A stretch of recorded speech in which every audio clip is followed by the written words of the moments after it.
Terima kasih Fungsi.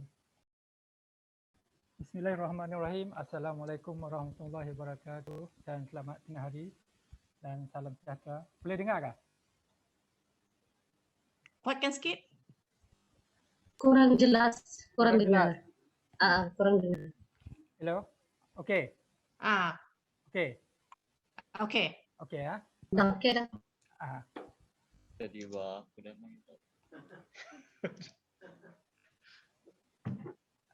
Okey, sekarang adalah giliran saya untuk berkongsi dengan tuan-tuan dan puan-puan berkaitan dengan rumpai dan pokok berbahaya. Okey. Jadi sebelum itu, saya nak berkongsi sedikit apa yang dikatakan sebagai rumpai. Rumpai biasanya adalah merupakan satu tumbuhan yang tidak dikendaki dan tidak menarik bagi keperluan manusia. Itu biasanya lah. Mana-mana tumbuhan yang kita tidak kendaki dinamakan sebagai rumpai. Dan ianya bersaing untuk mendapatkan nutrien, air, ruang, kanopi dan cahaya matahari. Sebab itu rumpai juga menjadi masalah sebab merupakan sebagai perumah untuk rosak dan penyakit yang memberi kesan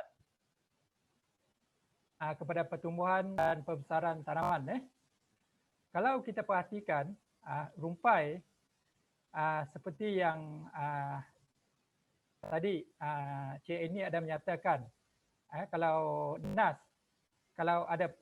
ada persaingan dengan rumpai akan menyebabkan kesan pada hasil satu tanaman. Ini disebabkan oleh persaingan. Okey, ini apa yang saya nak tunjukkan dengan di sini adalah berkaitan dengan apabila kita membuat pembajaan. Apabila kita membuat pembajaan, rumpai merupakan satu tumbuhan yang begitu efektif dalam mengambil baja yang kita beri kepada tanaman. Contohnya ini adalah tanaman kelapa. Kalau tuan-tuan dan puan-puan perhatikan, semua rumpai yang berada di sekeliling kelapa tersebut, daunnya adalah begitu hijau pekat berbanding dengan kawasan di sekitarnya. Daun kelapa masih lagi kuning. Jadi ini disebabkan oleh betapa berkesannya sistem pemakanan yang ada pada rumpai untuk mengambil nutrien yang kita tabur pada tanaman yang kita tanam tersebut. Okey. Untuk tanaman padi, cuba kita perhatikan. Kalau tanaman padi, sekiranya satu kawasan yang kita tanam dengan padi, sekiranya pengawalan rumpai tidak dilakukan, kawasan padi kita akan dapat diperhatikan seperti ini. Jadi memang satu masalah apabila rumpai tidak dikawal. Sebab apa? Kalau kita perhatikan, rumpai ini akan menyebabkan memberi kesan kepada hasil tanaman. Contohnya untuk tanaman padi, ianya boleh mengurangkan hasil dalam 5 ke 72% hasil. Walau bagaimanapun, keadaan ini adalah bergantung kepada peringkat pertumbuhan padi yang kita tanam. Peringkat pertumbuhan dan juga kaedah penanaman dan kepadatan dan spesies rumpai ataupun kultivar padi yang kita tanam. Contoh kaedah penanaman yang kita amalkan, contohnya menggunakan sistem tabur terus. Sekiranya rumpai tidak dikawal menggunakan sistem tabur terus, hasil boleh berkurangan dalam 10 ke 35%. Manakala apabila satu kawasan yang mempunyai padi angin merupakan satu masalah utama bagi penanaman padi di semenanjung Malaysia. Jadi boleh menyebabkan kekurangan hasil sehingga ke 60%. Okey. Satu lagi spesies rumpai yang terdapat pada kawasan padi ialah rumput padi burung. Untuk rumpai ini, ianya boleh mengurangkan hasil kepada 40%. Manakala jenis daun lebar boleh mengurangkan hasil ke peringkat 28% dan jenis Frutiga boleh menyebabkan 10% kekurangan hasil. Okey, kalau kita perhatikan, rumpai akan menyebabkan kos pengurusan ladang akan tinggi. Contohnya di Australia. Di Australia, mereka membelanjakan lebih kurang 5,900 dekat 5,000 dekat 5,000 juta kerugian ekonomi setiap tahun yang mana digunakan untuk kos pengawalan dan juga dari segi kekurangan hasil yang disebabkan oleh rumpai. Di Malaysia, kita membelanjakan lebih kurang 4,1 juta dibelanjakan dalam penanaman padi sahaja setiap tahun. Manakala kalau kita perhatikan di Malaysia, 83% daripada penggunaan racun adalah bagi pengawalan rumpai. Jadi ini menunjukkan rumpai merupakan satu perkara yang amat penting yang kita tengani untuk mendapatkan hasil tertinggi dalam mana-mana tanaman yang kita tanam. Okey, saya nak kongsi sedikit. Ini adalah jenis-jenis rumpai bagi sesiapa yang biasa ke kebun lah, ke ladang. Jadi jenis-jenis rumpai yang boleh kita perolehi. Jadi contohnya adalah seperti duri semalu. Yang ini adalah duri semalu dan senduduk bulu. Kita ada sejenis yang dinamakan senduduk bulu yang biasa adalah senduduk saja. Jadi kita juga boleh kita perhatikan pokok kapal terbang dan ini adalah lalang. Ini adalah jenis-jenis biasa yang kita perolehi di kebun-kebun ataupun di ladang. Daripada itu kita biasa juga peroleh dapati rumput Malay ataupun akar ruas-ruas dan di sini adalah rumput ekor kucing dan juga rumput sambau. Ini adalah jenis rumpai yang biasa kita perolehi. Okey. Kalau kita perhatikan pada kebiasaannya, ini adalah senario keadaan biasa yang mana di kawasan-kawasan lapang, kawasan yang tidak ditanam. Kita boleh perhatikan pelbagai spesies rumpai boleh didapati di dalam satu ekosistem di beberapa tempat. Contohnya seperti ini. Dan ini adalah contoh yang kedua. Bagaimanapun, apabila kita perhatikan keadaan ini, monospesies, kita dapat perhatikan kawasan yang saya tunjukkan di sini telah dikuasai ataupun didominasikan oleh satu spesies saja. Cuba perhatikan, satu spesies saja yang terdapat di kawasan ini. Jadi apa berlaku dengan spesies-spesies yang lain? Okey, dan yang kedua, apabila satu kawasan telah dibuka bagi tujuan penanaman kelapa sawit, sebelum ladang tersebut ditanam, kita perhatikan ada satu spesies rumpai yang menguasai kawasan tersebut. Oleh yang demikian, dapat kita perhatikan pertukaran pelbagai spesies kepada monospesies tersebut akan memberi kesan kepada ekosistem. Jadi perkara ini kebanyakan daripada kita kurang mengambil perhatian apabila perkara ini berlaku. Sebab setengah daripada kita menganggap ini adalah satu tidak begitu penting, kecuali orang yang terlibat dalam kerja-kerja yang berkaitan dengan inilah. Contoh dia mungkin seorang yang mempunyai ternakan ruminan. Jadi dia merasakan satu perubahan yang ketara pada ekosistem, akan dia merasakan satu masalah pada persekitaran beliau. Walau bagaimanapun, apabila keadaan ini berlaku, yang ini mungkin orang akan terfikir kesan kepada kesihatan manusia. Apabila terdapat sesuatu spesies akan memberi kesan kepada manusia, contohnya akan sekiranya spesies tersebut yang baru terdapat di satu kawasan ekosistem tersebut memberi kesan kepada manusia, jadi mungkin dia akan terfikir, memberi kesan kepada tangan, mungkin kesan kepada mata, ataupun keseluruhan muka dan juga badan. Jadi mungkin perkara ini baru orang akan terfikir berapa sesuatu spesies yang mendominasi satu kawasan tersebut merupakan satu spesies yang berbahaya. Jadi mungkin ada di antara kita masih ingat pada sekitar tahun 2014 kita heboh diperkatakan berkaitan dengan rumput miang Meksiko pada 2014. Jadi sehinggakan terdapat keratan akhbar dan siaran di televisyen menyatakan berkaitan dia pihak Jabatan Pertanian Semenanjung Malaysia mewar-warkan berkaitan dengan masalah berkaitan dengan rumput miang Meksiko. Jadi sebab apa?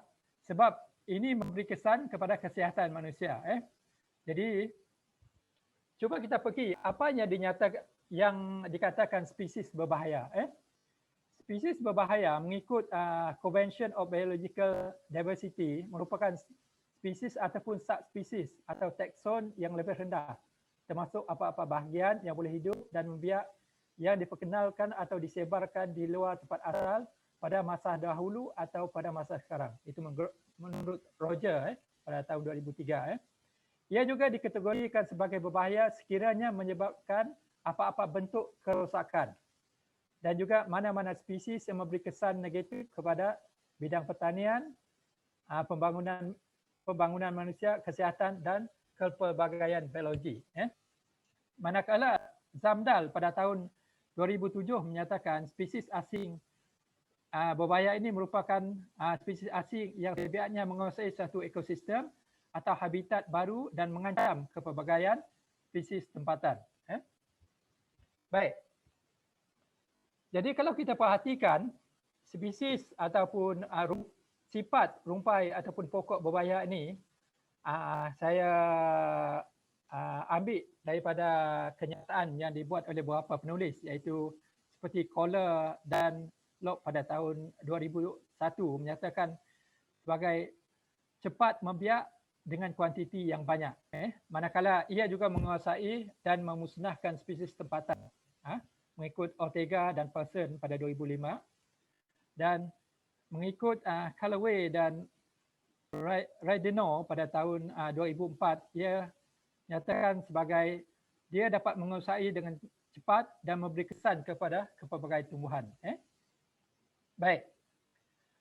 Bagaimana spesies berbahaya ini dapat menguasai sesuatu kawasan?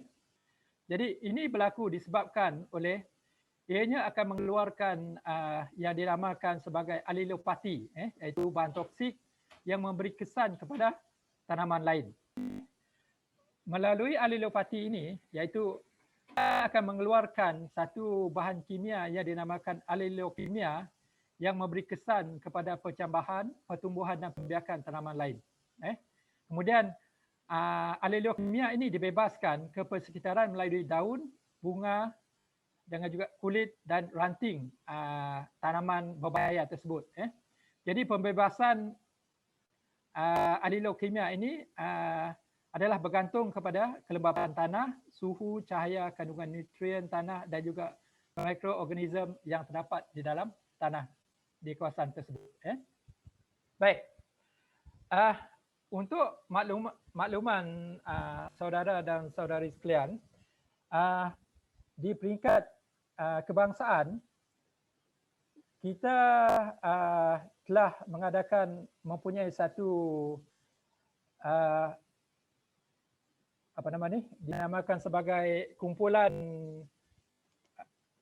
kumpulan kerja kebangsaan berkaitan dengan spesies asing berbahaya pada 2013 pada 2013. Dan dalam kumpulan ini, hasil dari perbincangan daripada 2013 sehingga sekarang, pihak kumpulan kerja kebangsaan ini yang mana ianya melibatkan banyak agensi daripada kita di peringkat Jabatan Pertanian Sarawak, Jabatan Pertanian Sabah, FRIM dan juga beberapa agensi, Jabatan Hutan dan Perikanan lah. Jadi pada peringkat sekarang, pihak gerak kerja ini telah menghasilkan yang dinamakan sebagai National Action Plan on Invasive Alien Species yang akan dilaksanakan bermula pada tahun ini sehingga 2025. Jadi dalam National Action Plan tersebut, ianya mempunyai 3 bidang ataupun sektor yang utama, iaitu kita sebagai sektor pertanian dan perhutanan, itu sektor yang pertama, dan kita juga mempunyai sektor haiwan dan penyakit daripada haiwan dan juga perikanan dan marine. Jadi untuk memandangkan pada tengah hari ini, saya akan hanya menyatakan berkaitan dengan jenis rumpai berbahaya. Saya akan pergi pada jenis rumpai. Jadi untuk petang ini, saya akan menyatakan jenis rumpai ataupun pokok bahaya yang dimasukkan di dalam gerak kerja tersebut, pelan tindakan kebangsaan tersebut. Jadi di sini saya menyenaraikan 10 jenis rumpai dan juga pokok bahaya tersebut. Untuk makluman tuan-tuan dan puan-puan, jadi spesies daripada jenis rumpai daripada nombor 1 iaitu rumput miang Meksiko, rumput buaya dan rumput kucing merupakan antara spesies yang belum ada lagi di negeri Sarawak. Dan untuk makluman juga, untuk pas palem kerbau, ianya tidak dimasukkan dalam senarai gerak kerja kebangsaan, memandangkan setakat ini kita belum lagi dapat mengetahui apa nama spesies bagi rumpai tersebut. Jadi saya akan pergi satu persatu spesies senarai rumpai tersebut. Baik. Ini merupakan rumput miang Meksiko yang seperti yang saya katakan tadi, yang telah diwar-warkan pada tahun 2014 dahulu. Jadi ini adalah merupakan satu gambar yang kita ambil di di batang kali. Jadi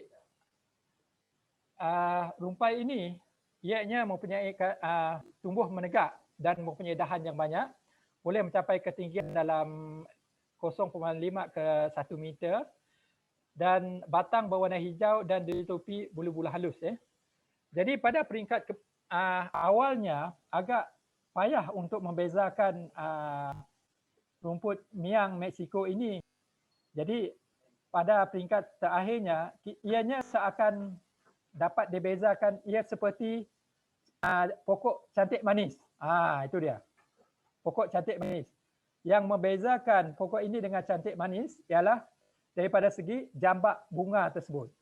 Daun seakan-akan sama, tetapi ia mempunyai satu warna agak kelabu sedikit.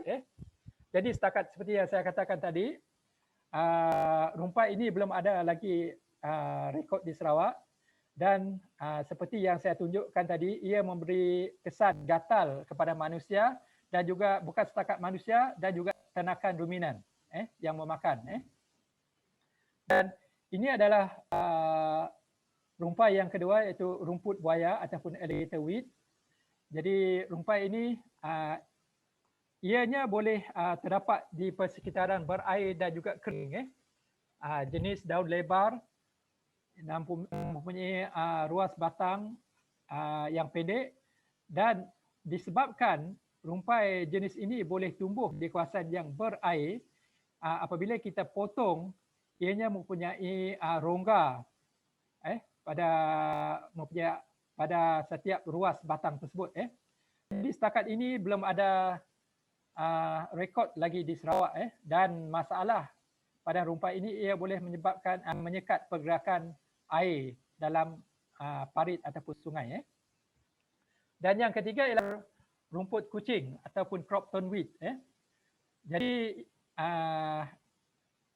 ianya boleh mencapai ketinggian 1 ke 2 meter dan mempunyai susunan daun bertetangan dan mempunyai bentuk bergerigi pada tepi daun, helai daun, dan mempunyai bunga berwarna putih dan terdapat tumpukan putih berkrim pada bahagian tengah bunga tersebut. Setakat ini belum ada terdapat di negeri Sarawak. Okey, yang ini kiambang kecil ataupun Cariba weed, ataupun Salvinia molesta. Jadi ia merupakan satu rumpai yang tumbuh terapung di permukaan air. Ia seperti tikar apabila sudah rumpai ini telah menguasai di kawasan parit tersebut. Dan walau bagaimanapun ianya mudah pecah, mudah pecah dan mempunyai daun yang berlapis-lapis ke sisi. Dan daripada pemerhatian yang kita buat di Sarawak, rumpai jenis ini, Salvinia ini sudah terdapat di kawasan Kuching, di bahagian Kuching, Semarahan, Serian, Seri Aman dan juga Betung. Kawasan-kawasan lain saya belum tahu lagi. Jadi masalah dia akan memberi kesan kepada pengudaraan pada hidupan dalam air tersebut dan menyekat pergerakan air. Okey. Kemudian yang seterusnya adalah rumput miang. Kalau tadi rumput miang Mexico, yang ini rumput miang ataupun ishgrass. Jadi ia adalah jenis berumpun dan mempunyai ketinggian dalam 4 meter lebih dan terdapat duri-duri halus pada sarung daun. Kalau kita perhatikan, ini adalah daun dan ini adalah duri-duri halus yang terdapat pada sarung daun tersebut. Jadi pada sesiapa yang sensitif kulit dia, apabila dia pergi ke kawasan ladang yang mempunyai rumput ini, dia akan merasa gatal apabila sewaktu balik, terutama dalam lebih kurang dalam pukul 10 macam itulah, selepas kawasan rumpai tersebut kering, iaitu adalah satu peringkat yang boleh menyebabkan seseorang yang sensitif akan jadi gatal. Jadi bunga dia akan pecah kalau kita perhatikan, pecah, terputus daripada hujung resim dan ke bawah. Jadi dia akan sebelah atasnya akan pecah dulu dan putus ke bawah. Jadi di kawasan Sarawak, di negeri Sarawak, rumpai ini sudah ada di bahagian Kuching, Serian, Seri Aman dan Miri. Kalau daripada pemerhatian yang saya buat di kawasan bahagian yang mula-mula adanya rumpai rumput miang ini adalah di bahagian Seri Aman. Di Seri Aman iaitu di Temuduk. Kalau siapa yang biasa lalu di kawasan tersebut, di sebelah belakang kandang kambing di stesen Temuduk. Dan sekarang ini telah merebak ke kawasan Kuching dan juga Serian dan Seri Aman. Kalau dulu sekitar kawasan tersebut, sekarang ni saya perhatikan dah masuk ke dalam kawasan seperti Stumbin, Lingga, kawasan sepanjang jalan tersebut. Okey. Dan Miri, Miri saya perhatikan mula-mula dulu saya perhatikan banyak di sekitar bahagian luar stesen Kebuloh dan kita pernah membuat kajian sejauh mana rumpai ini boleh pergi ke bahagian ulu. Pernah kita buat, kita keluarkan satu kertas kerja sekitar tahun 2012 ataupun 13 yang lepas. Jadi seperti yang saya katakan tadi, menyebabkan rasa gatal pada kulit. Okey, yang ini adalah ulam tikus ataupun bittervine, ada yang setengah memainkan mild aminate, Micania micrantha. Jadi ini rumpai yang tidak asing lagi lah bagi sesiapa yang biasa pergi ke kebun. Ia jenis menjala, pada biasanya terdapat bulu-bulu halus pada batang dan dia ini tidak begitu masalah. Walau bagaimanapun, memandangkan kita menggunakan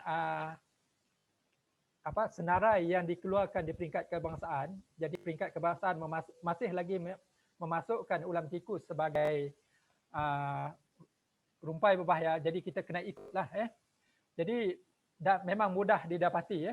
Jadi kalau kita tanam sesuatu, kita tinggal, kemudian dalam beberapa bulan kemudian kita akan memang akan dapati rumpai ulam tikus ini akan membelit ataupun tanaman kita akan dilindungi oleh rumpai jenis ulam tikus ini. Yang ini adalah duri gajah ataupun giant sensitive plant.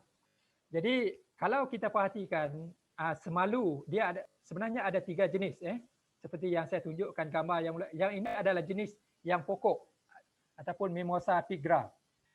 Jadi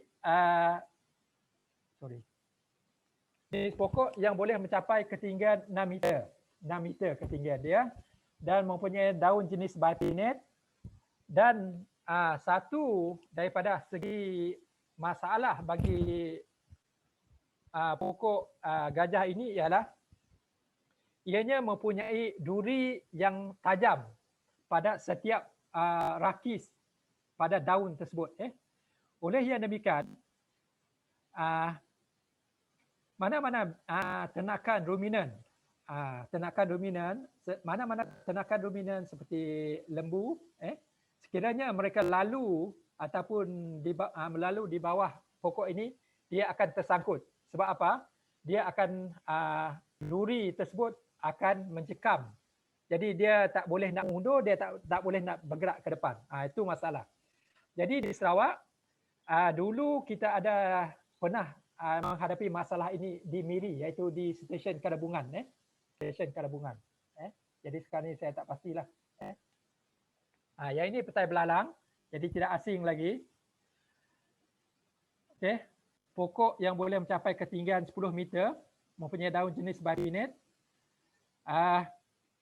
Seperti yang saya katakan tadi, pokok petai belalang ini, ianya memang sudah terdapat di keseluruhan negeri Sarawak.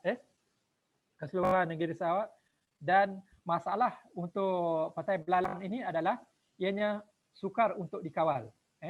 Sebab kalau tuan-tuan dan puan-puan ada terjumpa pokok ini di kebun, cuba tebang dan cuba perhatikan apa berlaku selepas itu. Sebab pernah dahulu kita cuba mengawal, sebab tu saya berada di stesen Kabuluh dahulu. Sebab terlalu banyak ini kita cuba nak mengawal menggunakan beberapa kaedah. Jadi kita menggunakan kaedah kimia dan juga secara manual, dan ada masalah dari cuba perhatikan apa yang akan, sebab masalah dia yang utama ialah apabila kita tebang dia akan tumbuh balik dari batang bahagian bawah tersebut. Jadi ini adalah satu masalah. Okey. Dan ini adalah pokok akasia ataupun Acacia menjem. Jadi merupakan kayu yang diperkenalkan ke Sarawak dan berasal daripada Australia. Jadi ini pada tahun 2018 apabila kita menyenaraikan pokok akasia dalam senarai bagi pelan tindakan peringkat keselamatan menjadi isu juga. Sebab ada terutama pegawai daripada PRIM tidak bersetuju memasukkan akasia sebagai invasif. Tetapi kalau kita perhatikan, kalau tuan-tuan dan puan-puan perhatikan, kita memasukkan pokok akasia ini walaupun ia merupakan satu sumber pendapatan dari industri perkayuan, tetapi masalah dia akan mendominasi kawasan tersebut. Dia akan mendominasi kawasan tersebut. Jadi ini adalah satu masalah dia. Merupakan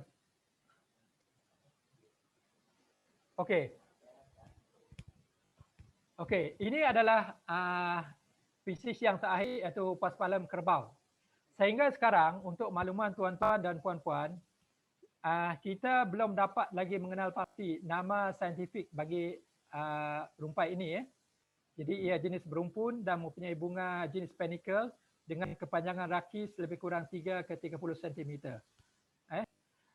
Untuk rumpai ini, ia telah terdapat di kawasan Miri, seperti gambar yang saya tunjukkan tadi, iaitu di Kadabungan. Memang satu kawasan, kalau tuan-tuan dan puan-puan masih ingat, mungkin ada yang tak tahu lagi, Kadabungan merupakan satu kawasan bagi ternakan ruminan di peringkat jabatan dahulu, dan pada satu peringkat didapati hampir keseluruhan kawasan ragut yang terdapat di stesen tersebut telah ditumbuhi oleh Paspalum kerbau ini.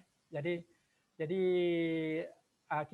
saya sendiri pernah membuat kajian juga sejauh mana rumpai ini telah terdapat di Sarawak. Saya perhatikan ia sudah sampai ke Bintulu dan juga baru-baru ini saya perhatikan ada sudah terdapat di Betong, di kawasan Betong.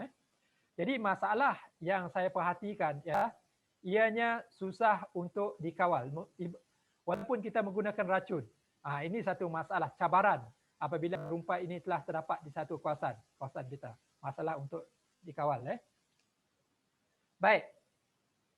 Itu adalah sebuah sedikit senarai rumpai yang berbahaya. Jadi kalau kita perhatikan apakah kesan sekiranya rumpai berbahaya ini terdapat di dalam satu ekosistem. Yang pertama, ia akan mengurangkan spesies-spesies tempatan. Bukan setakat daripada segi flora, dan ia akan menyebabkan kekurangan daripada segi fauna di satu ekosistem tersebut. Selain daripada itu, akan kita perhatikan pertukaran daripada segi habitat ataupun ekosistem di satu kawasan tersebut. Dan akan menyebabkan penyakit kepada yang mana penyakit akan merebak di satu kawasan tersebut, yang mana ia merupakan perumah dan pembawa kepada penyakit.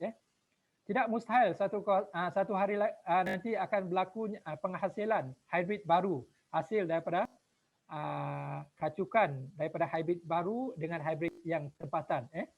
Dan juga berlakunya penghapusan ataupun kepupusan hidupan tempatan. Jadi daripada senarai peringkat, kalau kita perhatikan IUCN, iaitu The International Union for Conservation of Nature pada tahun 2020 menyatakan lebih kurang 16,928 spesies flora dan fauna terancam dan dijangka akan pupus. Ini adalah kajian yang pernah dibuat. Jadi ini yang kita khawatir. Jadi bagaimana penyebaran spesies berbahaya ini berlaku? Yang pertama ialah daripada segi aktiviti pertanian ataupun peladangan. Yang mana kalau aktiviti pertanian daripada segi tanah, contohnya tadi, apabila dalam tanah mungkin terdapat biji benih rumpai tersebut yang berbahaya tersebut terdapat dalam politin bag yang kita bawa ke kawasan lain. Jadi dia ada proses pemindahan. Kemudian kenderaan, daripada segi tayar kenderaan dan juga ataupun manusia kita sendiri. Jadi mungkin daripada kasut ataupun yang terlekat di benih tersebut akan dibawa ke tempat lain, akan menyebabkan spesies tersebut dipindahkan ke tempat lain. Ini adalah satu contoh yang paling mudah. Okey. Seperti yang saya tunjukkan tadi, ini pemerhatian yang kita buat pada waktu kita membuat survey dahulu pada, kalau tidak silap dalam 2013 ataupun 12. Ini adalah apabila pemindahan, kita dapat perhatikan spesies rumput miang tersebut terdapat di sekitar pokok kelapa sawit tersebut. Ini dibawa dalam tanah ataupun dalam politin bag kelapa sawit tersebut. Dan juga biji benih.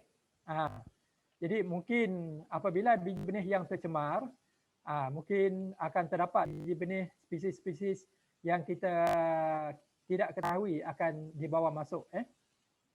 Okey, ini apa yang saya nak tunjukkan, nak kongsikan di sini adalah spesies Acacia mengium yang terdapat di satu kawasan hutan yang di kawasan mempunyai acid sulfate.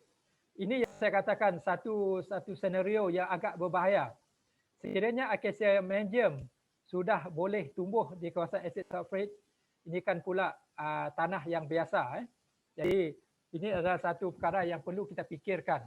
Kalau siapa yang biasa lalui jalan Pen Borneo, cuba kita perhatikan spesies pokok yang terdapat di sepanjang jalan tersebut. Okey. Jadi saya rasa itu saja, saya ambil masa sedikit. Terima kasih atas perhatian semua.